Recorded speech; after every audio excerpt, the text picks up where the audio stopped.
সকলকে স্বাগতম জানাচ্ছি মুক্তাগাছার ইতিহাস মিডিয়া ইউটিউব চ্যানেলে। মুক্তাগাছার ইতিহাস মিডিয়া ইউটিউব চ্যানেলে আজকের আয়োজনে থাকছে সাবেক ডেপুটি স্পিকার এলকে সিদ্দিকীর জীবনী সম্বন্ধে। তাহলে চলুন শুরু করি ভিডিওটা। আবুল হাসনাত লুৎফুল কবির সিদ্দিকী ওরফে এলকে সিদ্দিকী ছিলেন বাংলাদেশের একজন খ্যাতনামা রাজনীতিবিদ ও প্রকৌশলী। সনদ্য তিনি এলকে সিদ্দিকী নামে অধিক পরিচিত ছিলেন। চট্টগ্রাম 2 থেকে তিনি 4 বার নির্বাচিত সংসদ সদস্য। তিনি বাংলাদেশ জাতীয় সংসদের 7ম ডেপুটি স্পিকার হিসেবে দায়িত্ব পালন করেন।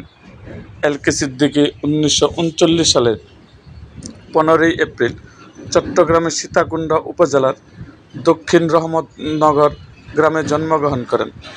তার পিতার নাম আবুল মনসুর লুৎফে আহমেদ সিদ্দিকী, তার স্ত্রীর নাম মাহমুদা সিদ্দিকী। তাদের 3 ছেলে ও 1 মেয়ে। তার ভাই AIBI সিদ্দিকী, যিনি সাবেক কূটনীতিক, সাবেক সচিব ও বাংলাদেশ পুলিশের 16তম পুলিশ পরিদর্শক। সিদ্দিকী 1954 সালের সীতাকুণ্ড সরকারি আদর্শ উচ্চ বিদ্যালয় থেকে প্রথম বিভাগে মেট্রিক পাশ করেন।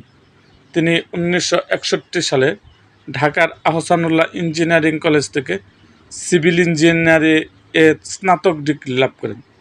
তিনি দ্বিতীয়, পঞ্চম, ষষ্ঠ ও অষ্টম জাতীয় সংসদ নির্বাচনে চট্টগ্রাম 2 থেকে সংসদ সদস্য নির্বাচিত হন এবং 1981-82 সালে বিদ্যুৎ, পানি সম্পদ ও বন্যা নিয়ন্ত্রণ মন্ত্রণালয়ের প্রতিমন্ত্রী ও 2001 সালে পানি সম্পদ মন্ত্রীর দায়িত্ব পালনের পাশাপাশি 1996 সালে 15ই ফেব্রুয়ারি নির্বাচনের পর ঘটিত অল্প কয়েকদিনের সংসদে ডেপুটি স্পিকারের দায়িত্ব পালন করেন।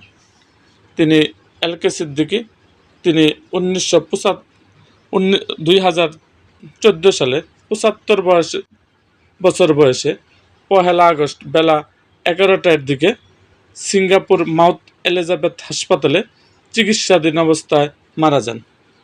এরকম আরও ভিডিও পেতে এবং রাজনৈতিক অঙ্গনের নানা ঘটনা ও ইতিহাস জানতে আমাদের মুক্তাগাছার ইতিহাস মিডিয়া ইউটিউব চ্যানেলটিকে সাবস্ক্রাইব করুন এবং পাশে থাকা বেল আইকনটি বাজিয়ে দিন।